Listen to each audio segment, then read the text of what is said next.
నందికొట్కూరు నియోజకవర్గంలోని మిడ్తూరు మండల కేంద్రంలో ఉన్నటువంటి కలమందలపాడు గ్రామంలో మహమ్మద్ రఫీ అనేటువంటి రైతు నిన్న మధ్యాహ్న కాలంలో ఇంట్లో ఉరు వేసుకొని ఆత్మహత్య చేసుకోవడం జరిగింది. అయితే ఈ విషయం పైన కూడా కుటుంబ సభ్యులు తీవ్ర ఆందోళనకు గురవుతూ ఉన్నారు. ఈరోజు ఆ కలమందలపాడుకు సంబంధించినటువంటి రైతుకు దాదాపు 3 ఎకరాల సొంత పొలము, అదేవిధంగా కౌలు కూడా తీసుకొని పొగాకు పంట సాగు చేసుకోవడం జరుగుతూ ఉంది. అయితే ఈ పొగాకు పంటలో కానీ లేకపోతే రైతులు ఈరోజు తీవ్రంగా నష్టాల ఊబిలో కూరుకుపోయి అప్పులు ఎక్కువై అధిక వడ్డీలకు అప్పులు తీసుకొని వచ్చి పూర్తిగా అప్పుల ఊబిలో ఉండడం వల్ల ఆత్మహత్య చేసుకోవడం జరిగిందని కుటుంబ సభ్యులు కూడా చెప్తా ఉన్నారు. కాబట్టి ఈ విషయం పైన రాష్ట్ర ప్రభుత్వం తక్షణమే ఆ రైతు కుటుంబాన్ని ఆదుకోవాల్సినటువంటి అవసరం ఉంది. ఆ రైతుకు సంబంధించి 3 ఆడపిల్లలు ఉన్నారు. వారికి పెళ్లి కూడా కాలేదు, చాలా చిన్న పిల్లలు. అదేవిధంగా భార్య అంగన్వాడీ టీచర్గా చిరుద్యోగిగా పనిచేస్తూ ఉంది. ఇలాంటి పేద కుటుంబాన్ని ఏదైతే మహమ్మద్ రఫీ ఆత్మహత్య చేసుకున్నాడో ఆ కుటుంబానికి తక్షణమే రాష్ట్ర ప్రభుత్వం ఆదుకోవాలా, వాళ్ళ కుటుంబాన్ని ఓదార్చాలా. ప్రభుత్వం తక్షణమే రైతు ఆత్మహత్య కింద నష్టపరిహారం చెల్లించాలని మేము భారత కమ్యూనిస్ట్ పార్టీ సిపిఐగా కోరుతా ఉన్నాం.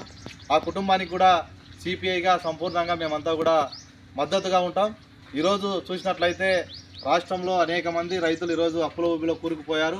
కాబట్టి తక్షణమే ఆ జిల్లా కలెక్టర్ గారు, నంద్యాల జిల్లా కలెక్టర్ గారు ఈ విషయం పైన సమగ్ర విచారణ జరిపించి బాధిత కుటుంబాన్ని, కుటుంబ సభ్యులను అందరినీ కూడా ఆదుకొని న్యాయం చేయాలని కూడా మేము కోరుతా ఉన్నాం.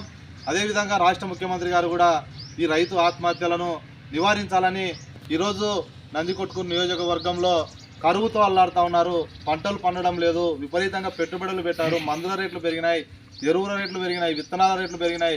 కాబట్టి పంట సాగు చేసుకున్నటువంటి చేయాలంటే కూడా ఎకరా 50,000 1,00,000 రూపాయలు ఖర్చు పెడితే కూడా పంట చేతికి రానటువంటి పరిస్థితి ఉన్నది. కాబట్టి ఇలాంటి పరిస్థితుల్లో ఈ నియోజకవర్గంలో ఉన్నటువంటి అన్ని మండలాలను కరువు మండలాలుగా చేయాలా, రైతులను ఆదుకోవాలని కూడా మేము సిపిఐ పార్టీగా కోరుతా ఉన్నాం. కుటుంబ సభ్యులంతా కూడా చాలా బాధాకరంగా బాగా చాలా ఇబ్బందులకు గురవుతూ ఆర్థిక ఇబ్బందులు ఉన్నారు. కాబట్టి తక్షణమే రాష్ట్ర ప్రభుత్వం ఆదుకోవాలని భారత కమ్యూనిస్ట్ పార్టీ సిపిఐగా కోరుతా ఉన్నాం. ఈ మృతి చాలా బాధాకరం. వాళ్ళ కుటుంబానికి మేము సంతాప ప్రగాఢ సానుభూతాన్ని తెలుపుతూ సిపిఐ పార్టీగా అండగా ఉంటామని కూడా ఈ సందర్భంగా తెలియజేస్తా ఉన్నాను. వారి కుటుంబంలో ఏదైనా చదువుకున్నటువంటి పిల్లలుంటే వారికి ఖచ్చితంగా ఉద్యోగం ఇవ్వాలని కూడా మేము ప్రభుత్వాన్ని డిమాండ్ చేస్తా ఉన్నాం. రైతు ఆత్మహత్యకు 50 లక్షల రూపాయలు నష్టపరిహారం ప్రభుత్వం చెల్లించాలని కూడా ఈ సందర్భంగా కోరుతా ఉన్నాను. ఎం రమేష్ బాబు, సిపిఐ జిల్లా నాయకులు, నందికొట్కూరు.